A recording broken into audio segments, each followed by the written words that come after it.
contentos de estar con nuestra familia local. Nosotros llegamos a la iglesia en el 2012 y desde ese tiempo se volvió nuestra casa, es nuestra casa. Los amamos y sabemos que nos aman verdaderamente en el espíritu. A pesar de que estemos lejos, tuvimos que movernos por razones de mi familia y de mi trabajo, pero bueno, siempre que regresamos a Tecate nos sentimos verdaderamente, porque no, como Manny decía, no es como que somos invitados, realmente somos recibidos como en nuestra casa y los amamos, pastores. Y bueno, estamos bien contentos de ver gente nueva también. Algunos los conocemos, no a todos, pero al final el ser hermanos en Cristo hace completamente la diferencia, ¿verdad? Y bueno, vamos a iniciar. Gracias por darnos la oportunidad de estar en la primera reunión del año. Gracias por darnos la oportunidad, Manny y Judith. Los amamos, pastores. Y bueno, pues vamos a ponernos en las manos de Dios. Primero vamos a dar gracias por este año que inicia. Es hermoso que Dios haya creado ciclos para darnos la oportunidad de romper y hacer cosas nuevas este año, ¿no? Y vemos que hay muchos planes Dios ha puesto en el corazón de ustedes, y la misericordia de Dios es grande. Y vamos a orar. Padre, te doy gracias, Señor, por darnos la oportunidad de estar vivos en este día, Señor. Gracias porque tus misericordias son nuevas cada mañana. Ponemos esta reunión, Señor, en tus manos. Háblanos a nuestros espíritus, Señor. Que esta palabra, Señor, que vamos a predicar hoy, Señor, penetre profundo en nuestros corazones, Dios, y pueda hacer una transformación, Señor. Nos mueva, Señor, a la acción. Y gracias por este nuevo año, Señor. Gracias por esta nueva oportunidad, Dios. Te doy gracias en el nombre de Cristo Jesús. Amén. Vamos a hablar en esta ocasión de un encuentro que tuvo Jesús con una mujer. Me encantan. He tenido oportunidad de estudiar encuentros que Jesús tuvo especialmente con mujeres que fueron verdaderamente transformadores, y este es uno de los pasajes más hermosos que podemos encontrar, y lo vamos a leer en Juan 4 del 1 al 10. Lo voy a leer primero el texto y después vamos a ir penetrando a más profundidad en cada uno de ellos, ¿no? Entonces vamos a leer Juan 4 del 1 al 10. Dice: Cuando pues el Señor entendió que los fariseos habían oído decir: Jesús hace y bautiza más discípulos que Juan, aunque Jesús no bautizaba sino sus discípulos, salió de Judea y se fue otra vez a Galilea, y le era necesario pasar por Samaria. Vino pues a una ciudad de Samaria llamada Sicar, junto a la heredad que Jacob dio a su hijo José, y estaba allí el pozo de Jacob. Entonces Jesús, cansado del camino, se sentó así junto al pozo. Era como la hora sexta. Vino una mujer de Samaria a sacar agua, y Jesús le dijo: dame de beber, pues sus discípulos habían ido a la ciudad a comprar de comer.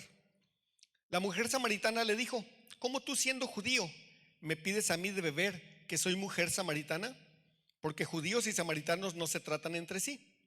Respondió Jesús y le dijo: si conocieras el don de Dios y quién es el que te dice dame de beber, tú le pedirías y él te daría agua viva. Esta no es la historia completa, no tenemos el tiempo para ver la historia completa, solamente vamos a ver esta parte hasta el versículo 10, y verdaderamente les invito a que cuando tengan oportunidad terminen la historia. Es verdaderamente asombrosa, maravillosa. Me encanta cómo Juan nos enseña un montón de datos, que le podemos llamar datos, que son verdaderamente profundos e interesantes. Este es uno de los pasajes más hermosos de los encuentros que tuvo Jesús con una mujer, y aquí podemos ver cómo él cruza límites culturales que habían separado a las razas, habían separado a los géneros, y sobre todo habían separado a las personas por las condiciones morales en que vivían unos y otros.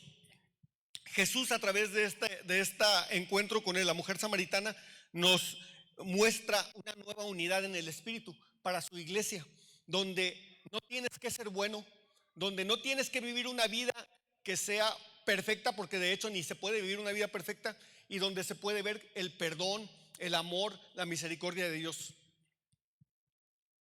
Algo bien interesante de este texto es que no se relata en ninguno de los otros evangelios. Solamente el evangelio de Juan menciona este encuentro de Jesús con la mujer samaritana. Es revelador, lleno de verdades y poderosas lecciones que vamos a ver nosotros el día de hoy. Y bueno, vamos a iniciar a profundizar en el texto y vamos a regresar a leer los primeros 4 versículos. En el 1 al 4 dice: cuando pues el Señor entendió que los fariseos habían oído decir, Jesús hace y bautiza más discípulos que Juan, aunque Jesús no bautizaba sino sus discípulos, salió de Judea y se fue otra vez a Galilea, y le era necesario pasar por Samaria. Estamos viendo en la historia de los 3 años y medio más o menos que estuvo Jesucristo, este es el inicio de su ministerio, este es el principio del ministerio. Se estaba volviendo famoso Jesús por las cosas que estaba haciendo. Y los fariseos y los judíos en especial empezaron a tener una atención especial sobre de él. Él no quería, no era el momento en el que él no quería tener los reflectores sobre su casa o sobre su cabeza, perdón, y lo que hizo es: me alejo.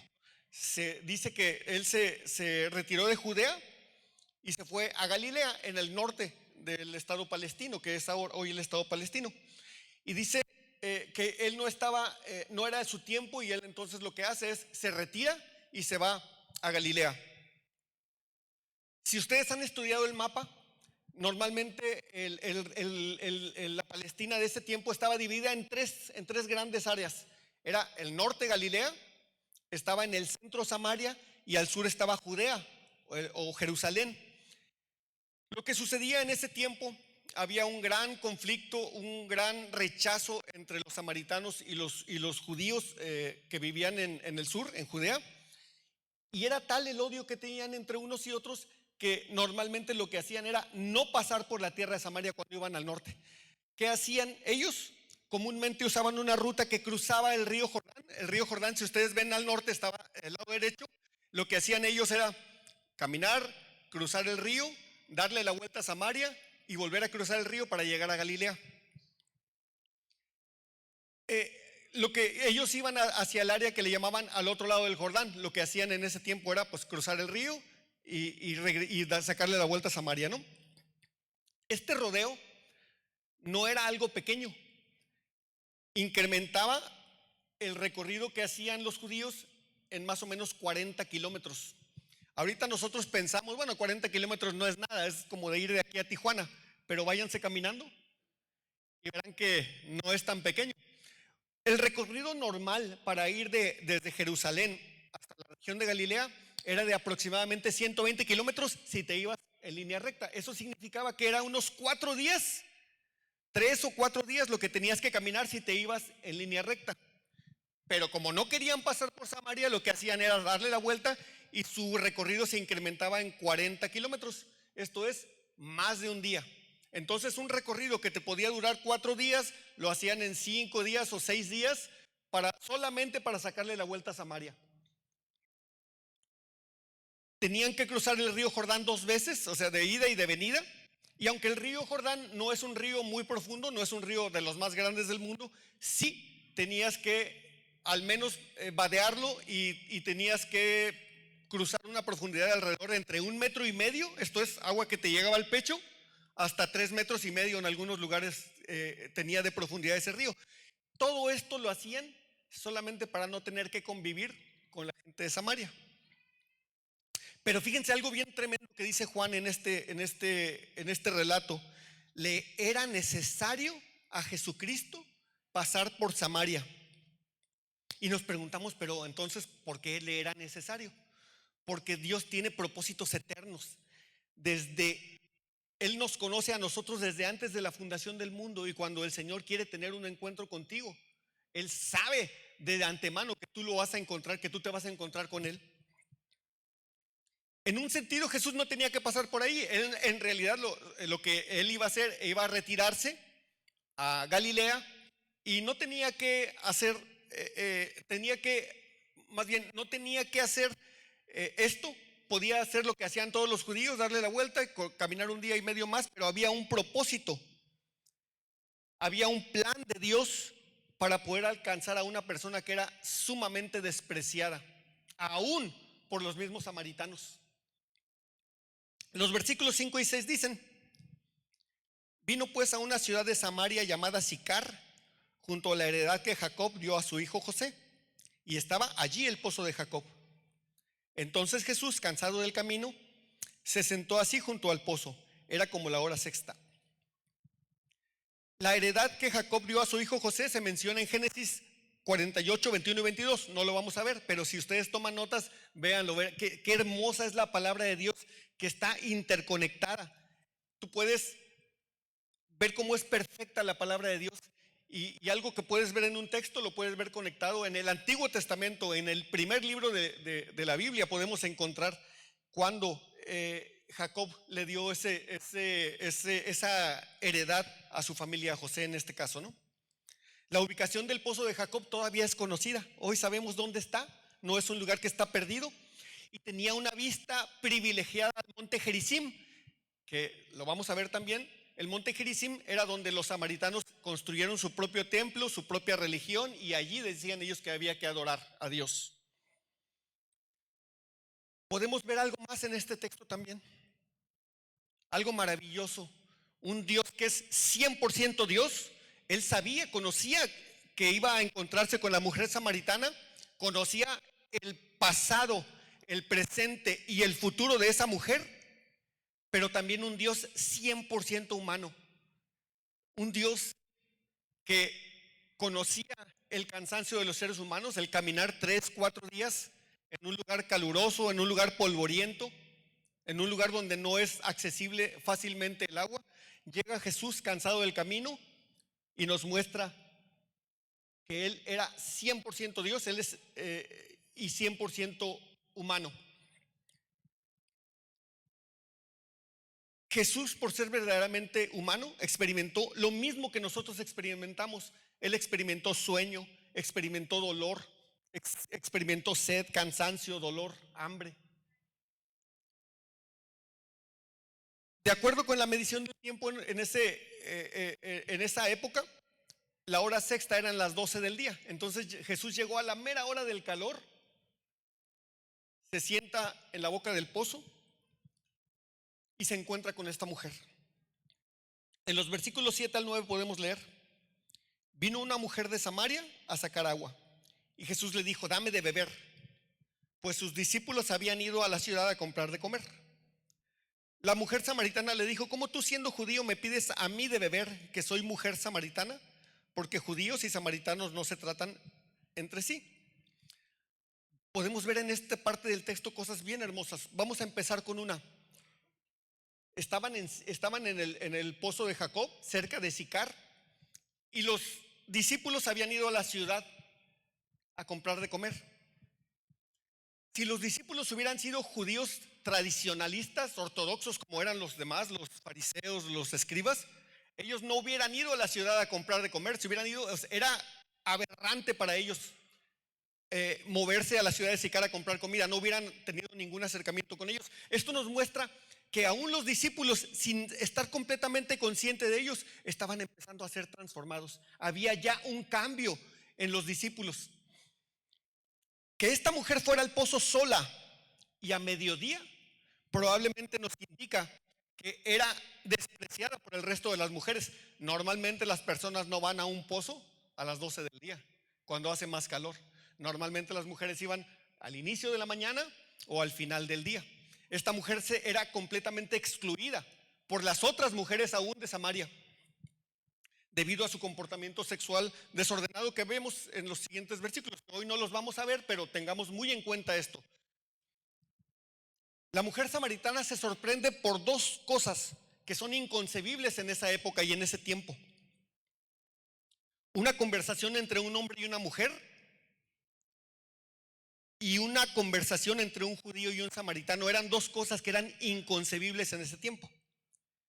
Déjenme decirles que en ese tiempo era costumbre que los hombres judíos solamente hablaban con las mujeres de su casa, en su casa, Ni siquiera cuando, por ejemplo, iba su esposa, iban al mercado, que no se usaba en ese tiempo, pero no hablaban con su esposa en frente de otras personas, ni con sus hijas en frente de otras personas, muchísimo menos con una desconocida, ¿no? Y el otro, los judíos y los samaritanos se odiaban entre sí. Fíjense nomás, y déjenme regresarme al contexto de los hombres con las mujeres. Existió en ese tiempo un grupo de fariseos radicales que se hacían llamar a sí mismos los magullados y sangrantes, porque cuando se encontraban con una mujer de frente, cerraban los ojos y preferían golpearse contra las paredes o tropezarse y rasparse las rodillas que voltear a ver a una mujer. No volteaban a ver a las mujeres. Por fuera, radicales, pero ¿la mente qué? Tú puedes estar cerrando tus ojos y aún así estar viendo cosas que no son correctas en tu mente. Y los fariseos de ese tiempo eran especialistas en mostrar lo exterior sin importar verdaderamente lo interior. Otro hecho insólito que comentamos es que siendo judío tuvieron una conversación con un samaritano y mujer, en este caso, ¿no? Fíjense nomás lo que decían los maestros judíos en ese tiempo. Estos maestros afirmaban que las mujeres samaritanas eran impuras desde su nacimiento. Hay un texto rabínico del año 66 después de Cristo que decía que las mujeres samaritanas menstruaban constantemente y por lo tanto eran inmundas en todo tiempo. Imagínense ustedes, si tú tienes contacto con una mujer que está en ese tiempo, en el tiempo de la ley, estamos hablando de la dispensación de la ley, ese era el tiempo de la ley. Si tú tenías contacto con una mujer o con una vasija que ella hubiera tocado, inmediatamente eras ceremonialmente impuro tú. Un rabino de la época hubiera preferido morirse de sed que violar esta norma de buena conducta, según ellos, ¿no? Era tal el odio que profesaban mutuamente los samaritanos y los judíos, que se han encontrado oraciones escritas por judíos de ese tiempo que decían cosas como esta: que ningún hombre coma el pan de los cutitas, y ahorita vamos a ver la palabra cutitas, pues el que lo coma es como el que come carne de cerdo. O sea, no podías compartir los alimentos con un samaritano porque te volvías inmediatamente ceremonialmente impuro. Y otra oración que terminaba diciendo: y no te acuerdes de los cutitas en el día de la resurrección. Imagínense Armando hoy orando: y no te acuerdes de Carlos en el día de la resurrección. ¿Qué tipo de oraciones eran esas, no? Esa era el contexto en el que se vivía en el tiempo del encuentro de Jesús con la mujer samaritana. Y nos preguntamos entonces, ¿de dónde viene este odio tan grande que existió entre los judíos y los samaritanos? En la misma palabra de Dios encontramos la respuesta. La historia de este conflicto se remonta como 750 años antes de este encuentro de Jesús y la mujer samaritana. Es un hecho histórico que Samaria era considerado un lugar de idolatría y un lugar de apostasía, mucho antes de la conquista de los asirios, que ahorita vamos a ver, porque la misma palabra de Dios habla de esto. Originalmente Samaria era el nombre de una de las ciudades más importantes del reino del norte. Acuérdense, cuando estemos hablando de Samaria, estamos hablando reino del norte, o le llamaban al pueblo de Israel, era conocido. Reino del norte, Samaria, Israel. Durante el reinado de Acab, en los días de Elías, Samaria se había convertido en un centro de adoración a Baal, el demonio. Y esto lo podemos ver en Primera de Reyes 16:32. No lo vamos a ver hoy, ¿no? Alrededor del año 586 antes de Cristo, después de 3 años de guerra, el reino del norte, que es Israel, que estaba en Samaria, fue derrotado por Asiria y fue llevado cautivo a Babilonia. Dejaron ahí solamente a la gente más pobre. Agarraron a la gente educada, a la gente preparada, y se los llevaron a Babilonia y dejaron ahí a la gente más pobre. Y esto sí lo vamos a ver, Segunda de Reyes 17, 22 al 24.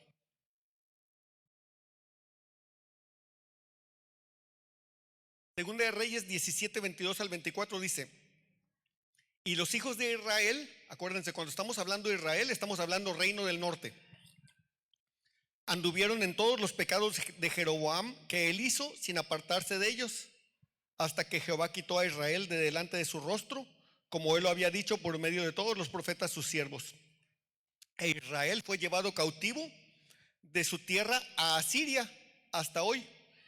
Y trajo el rey de Asiria gente de Babilonia, de Cuta, de Ava, de Hamat y de Sefarbaim. Aquí podemos ver, ¿se acuerdan cuando decía, no te acuerdes de los cutitas?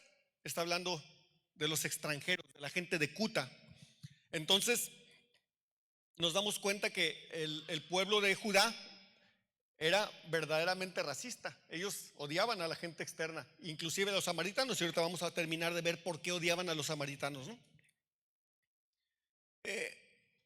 Dice, y trajo el rey de Asiria gente de Babilonia, de Cuta, de Ava, de Hamat y de Sefarbaim, y los puso en las ciudades de Samaria en lugar de los hijos de Israel, y poseyeron a Samaria y habitaron en sus ciudades. Bien sencillo, Asiria conquista el reino del norte, se lleva a la gente, deja a los más pobres allí, pero trae gente de otras regiones extranjeros y los siembra en la tierra de Samaria. Ya platicamos los más influyentes y destacados, se los lleva, y eso lo podemos ver también en 2 de Reyes 17 del 24 al 34, que no lo vamos a ver hoy. Entonces, si quieren continuar la historia, 2 de Reyes 17 del 24 al 34. Los israelitas pobres que se quedaron allí se empezaron a mezclar con los paganos que acababan de llegar, de Cuta, de Sefarbaim y de todos esos lugares. Empezaron a mezclarse, esto es, a casarse, a tener hijos, y perdieron su pureza racial.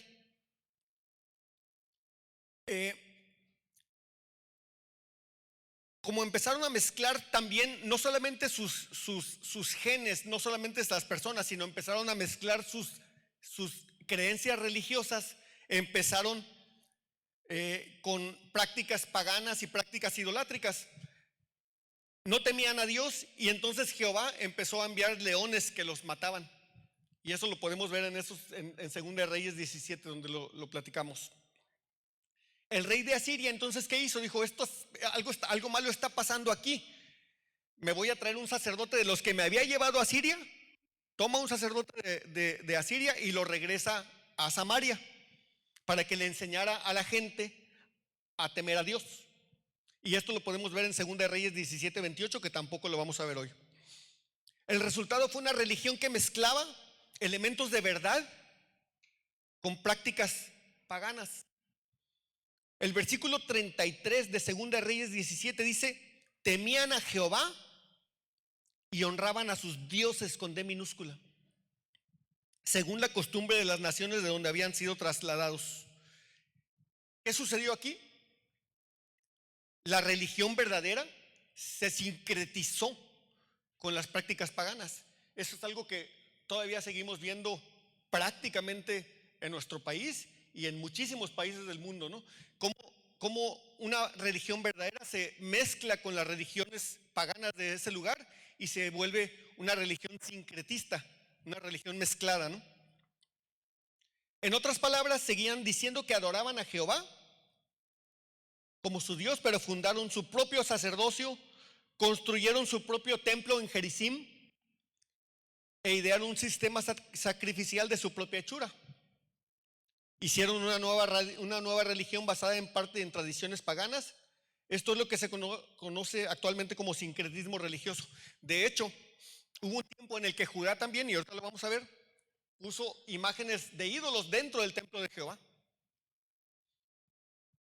Muchos de los descendientes originales de estos israelitas que regresaron a Samaria también se habían casado allá en Asiria, se casaron con otras personas de otras razas y religiones, y cuando regresaron en el tiempo de Nehemías ya venían contaminados con la religión.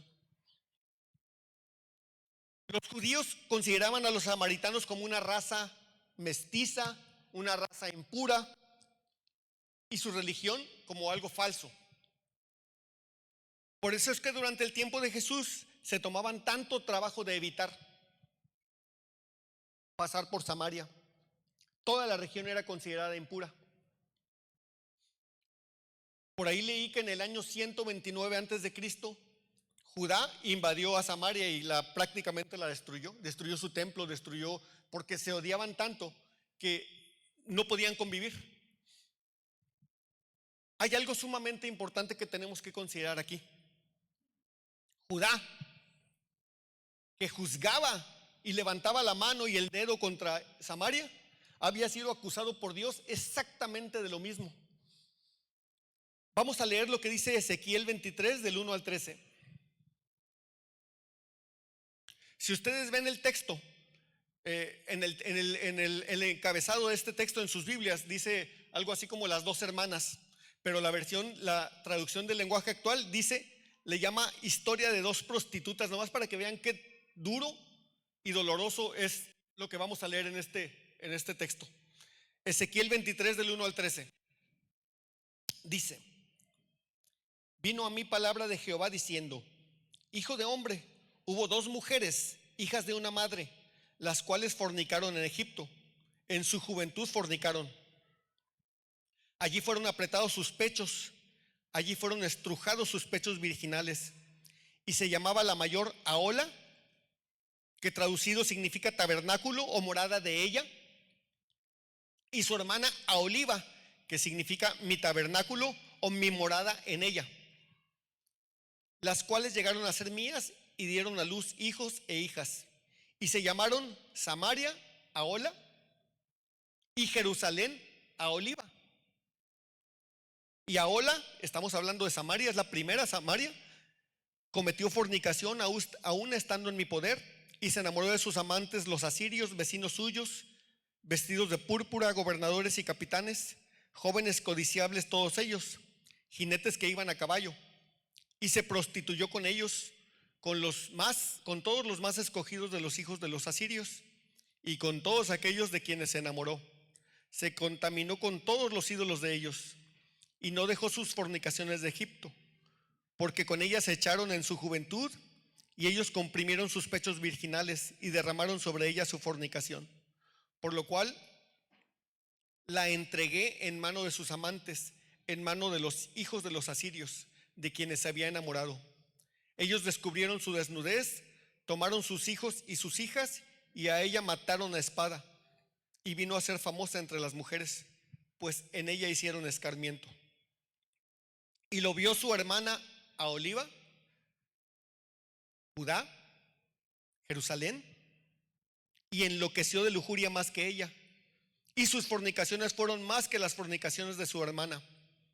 Se enamoró de los hijos de los asirios, sus vecinos, gobernadores y capitanes, vestidos de ropas y armas excelentes, jinetes que iban a caballo, todos ellos jóvenes codiciables. Y vi que se había contaminado, un mismo camino era el de ambas. El reino del norte, o Israel, contaminó su pureza racial y adoptó la idolatría de los pueblos de la tierra.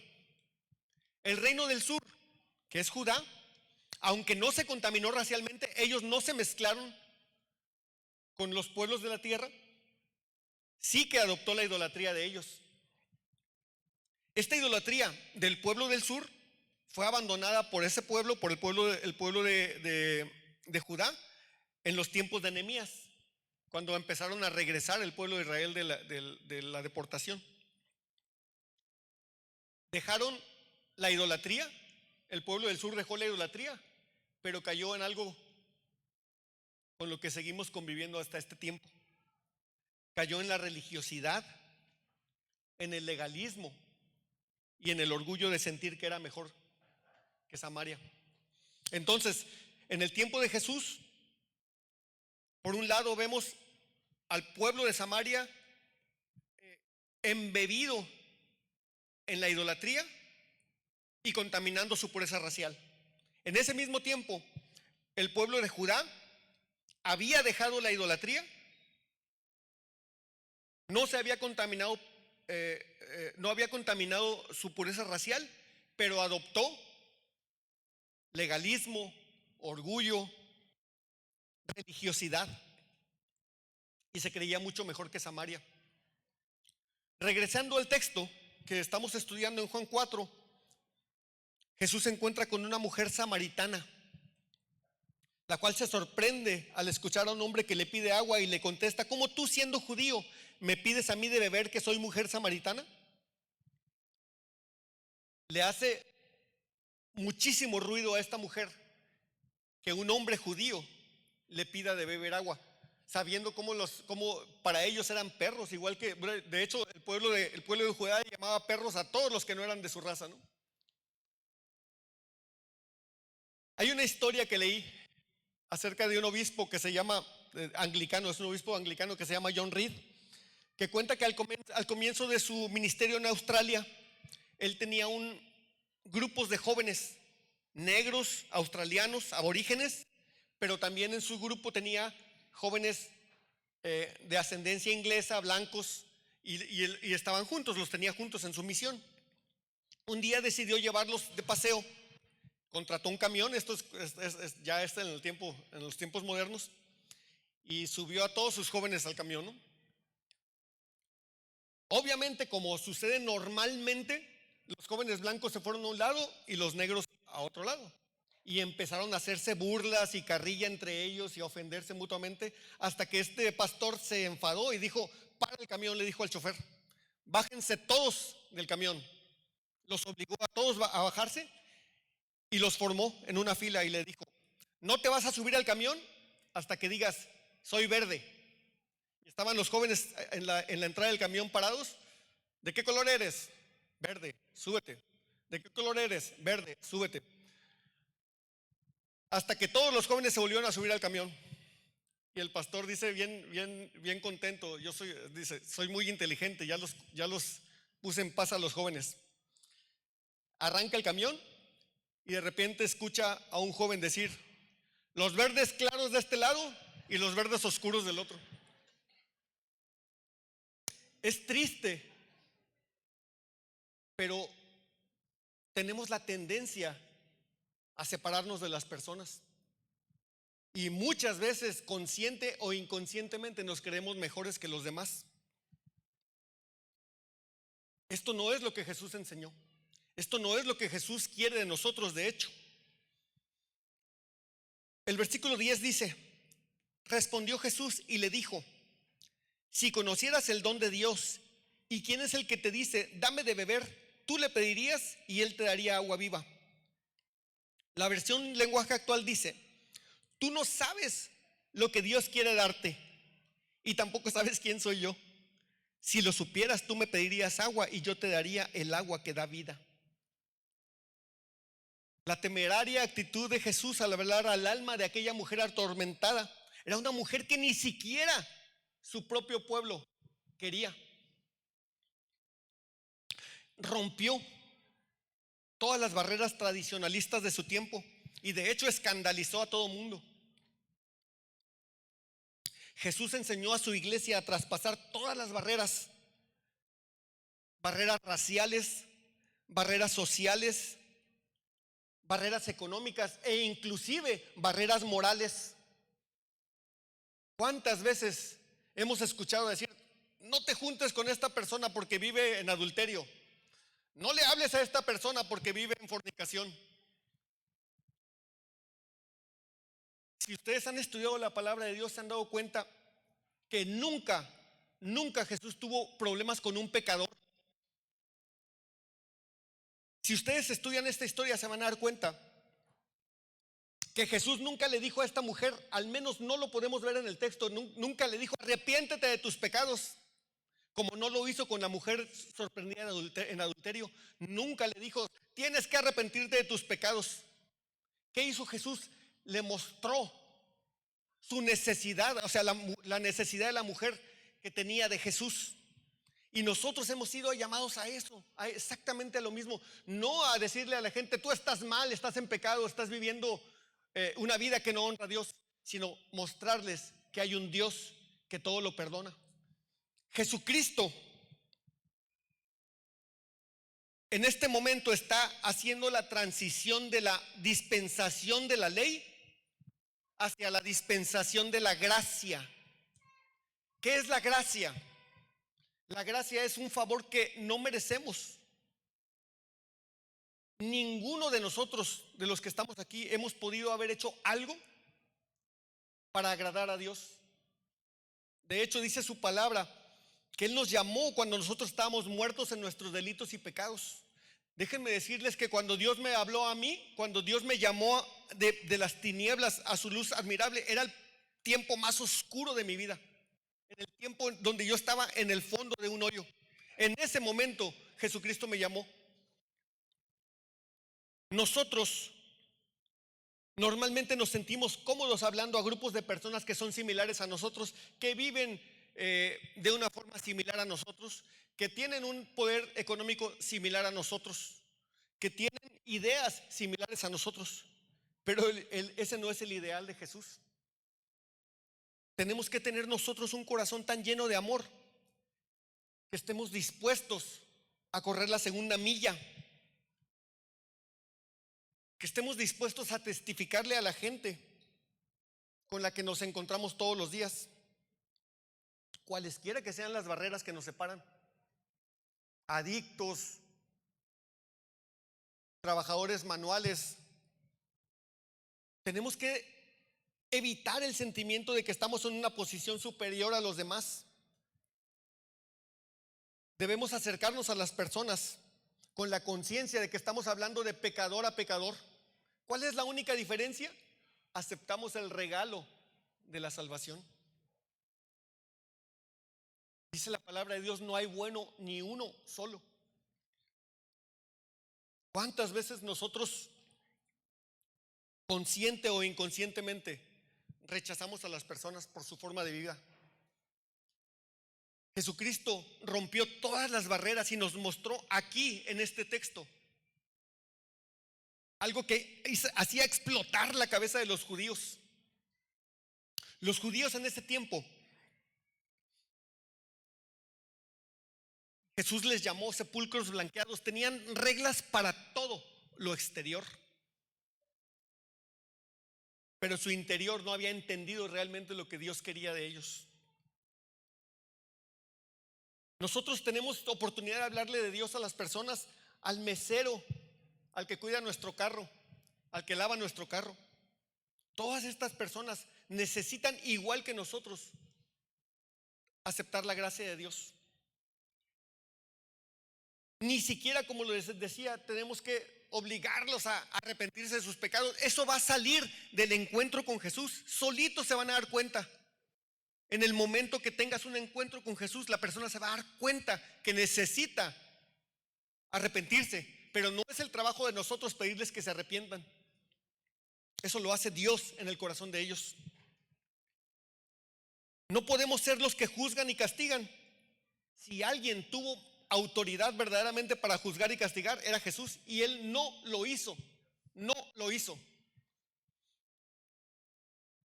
¿Podemos hacerlo nosotros? Antes bien, podemos enseñar a la gente que Dios quiere y puede darles sanidad, que Dios puede darles el gozo de la salvación, y sobre todo que Dios puede darles una paz que sobrepasa todo entendimiento. Vamos a ponernos de pie y vamos a dar gracias a Dios por este nuevo año.